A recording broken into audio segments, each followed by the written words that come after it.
We have breaking news. President Biden has just announced that he is ending his re-election bid. Joe Biden has recently stepped down from his nomination as the Democratic candidate for president, but he still claims he's fit to run the country. But what exactly happens if his own party or even his own VP disagrees with him? What happens if he falls ill or, God forbid, falls into a coma? Does Jill become the actual president who runs the country?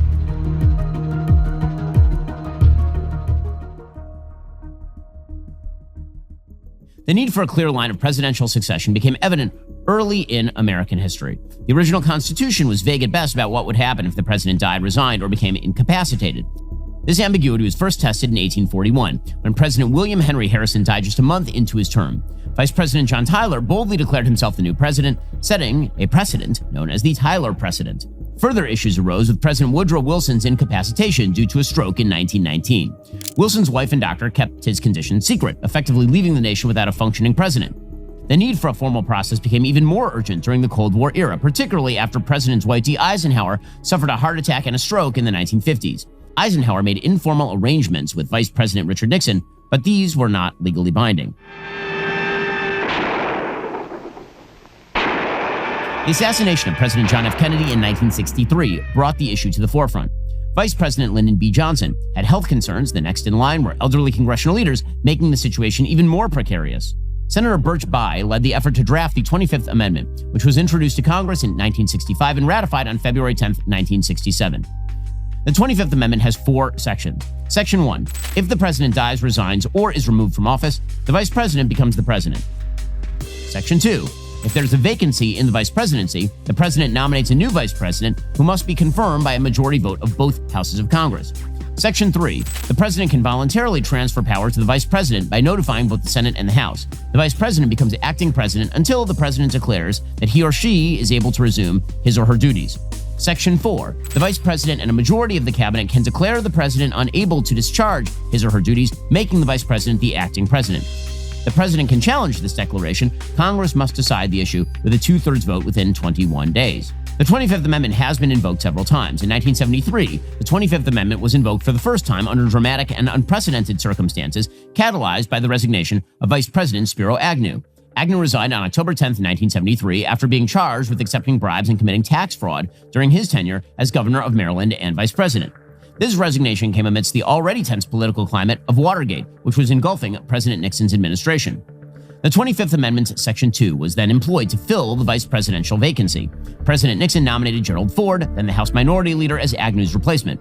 Ford was a well-respected bipartisan figure known for his integrity and ability to work across the aisle, which made him a suitable candidate to restore some degree of stability and trust during a seriously tumultuous period.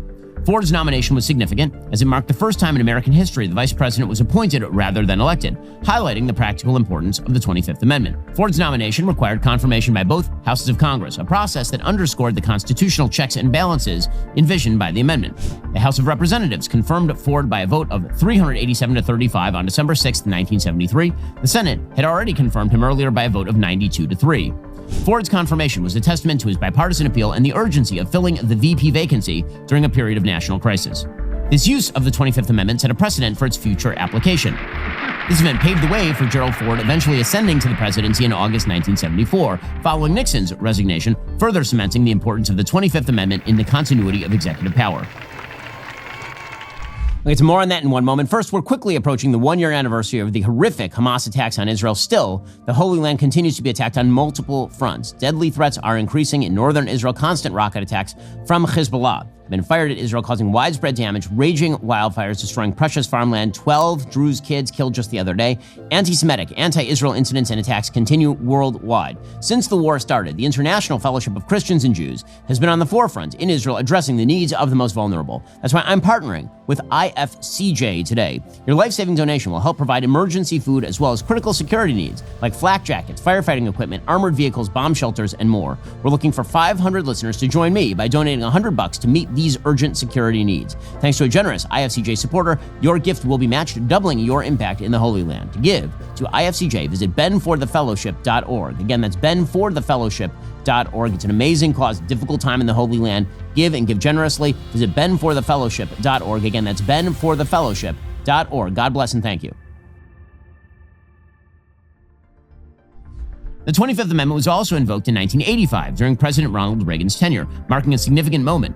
On July 13, 1985, President Reagan underwent surgery to remove a cancerous polyp from his colon. The medical procedure required general anesthesia, during which time Reagan would be incapacitated. To ensure the continuity of executive function, Reagan invoked Section 3 of the 25th Amendment, temporarily transferring presidential power to Vice President George H.W. Bush. Reagan's decision to invoke the 25th Amendment was both cautious and unprecedented. Before the surgery, Reagan sent a formal letter to the President pro tempore of the Senate and the Speaker of the House, notifying them of his temporary incapacity and transferring his duties to Bush. This action was a practical demonstration of the amendment's provision for voluntary transfer of power, aimed at ensuring there would be no gap in leadership during his surgery. The arrangement lasted for approximately 8 hours, during which Bush carried out the duties of the presidency from his residence in Washington, D.C. Reagan's operation was successful. Once he had recovered from the anesthesia, he promptly sent another letter reclaiming his presidential powers. This use of the 25th Amendment was particularly notable for its clarity and effectiveness. It provided a clear legal framework for temporary transfer of power, thereby avoiding any potential confusion or power vacuum during a critical moment. Reagan's willingness to invoke the amendment underscored its importance in addressing issues of presidential incapacity even for short durations. And the smooth transition back to Reagan's administration after his recovery demonstrated the amendment's efficacy in maintaining stability and continuity in the executive branch. Overall, the 1985 invocation of the 25th Amendment reassured the nation there were clear and reliable mechanisms for handling presidential incapacity, whether temporary or permanent. In 2002 and 2007, President George W. Bush invoked the 25th Amendment twice, utilizing Section 3 during routine medical procedures. On June 29, 2002, Bush was scheduled to undergo a routine colonoscopy which required sedation. To avoid any gap in leadership while he was under anesthetic, Bush officially transferred his presidential powers to Vice President Dick Cheney. Like Reagan, Bush sent letters to both the President pro tempore of the Senate and the Speaker of the House, informing them of his temporary incapacity and his transfer of power to Dick Cheney.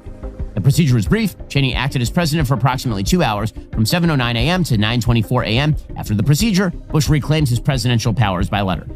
In 2007, July 21st, President Bush again invoked Section 3 of the 25th Amendment under similar circumstances, another colonoscopy, another transfer of presidential authority to Vice President Cheney. Again, it took about 2 hours. It's been the honor of my life to serve as your president. You know, in recent weeks, it's become clear to me that I need to unite my party in this critical endeavor. He is unable to run his campaign. How can he run the country? A lot of people are talking about that 25th Amendment.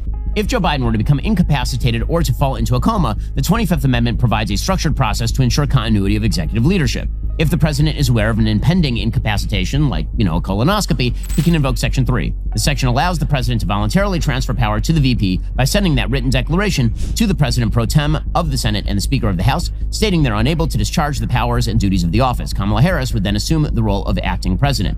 Upon recovery, the president sends another written declaration to the same people, saying that he or she is able to resume duty, thus reclaiming presidential powers. Let's say that Joe Biden becomes incapacitated suddenly. He falls into a coma and is unable to communicate his inability to govern. This is where Section 4 of the 25th Amendment comes into play. This section allows the vice president, along with a majority of the principal officers of the executive departments, the cabinet, to declare the president unable to discharge the duties of the office. They have to send a written declaration to the President pro tem of the Senate and the Speaker of the House. Upon receipt of this declaration, Kamala Harris immediately assumes the role of acting president. The president can later challenge this declaration by sending a written declaration asserting his capacity to resume duty. If the VP and majority of the cabinet still believe the president is incapacitated, they have another 4 days to send another declaration to Congress. Congress must then convene within 48 hours to decide the issue. If 2/3 of both the House and Senate agree the president is unable to discharge the duties of the office, the VP continues as acting president. Otherwise, the president resumes his duties. Right now, should Kamala Harris invoke the 25th Amendment? Well, it doesn't appear that Joe Biden is with it, so it's an open question. No matter what happens, the 25th Amendment ensures the executive branch can maintain continuous and effective leadership, even in the face of presidential incapacitation. Whether through a voluntary or involuntary transfer of power, the mechanisms provided by the amendment safeguard the nation's stability and governance, reflecting the foresight of the framers and the practical needs of modern governance.